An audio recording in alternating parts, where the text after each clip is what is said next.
Alis. Hindi ko na alis galing SM.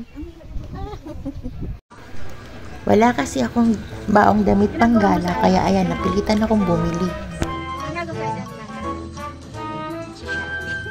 Mas malaki yung SM Mega Mall ah. Hindi ko alam na puntahan yun. Mas alam ko puntahan to. Sentro. Okay, paki-check out na po. Paki-check. Anong cashier? Okay.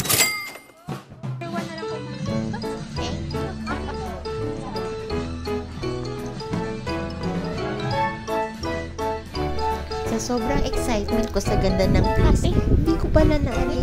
Basta doon ang sinuot ko yung bagong dress na nabili ko sa SM. Hala, super na ako. OMG, ang dami ko lang na-video. Nakakaya may tag yung damit ko. Yung pala yun. Sayang naman.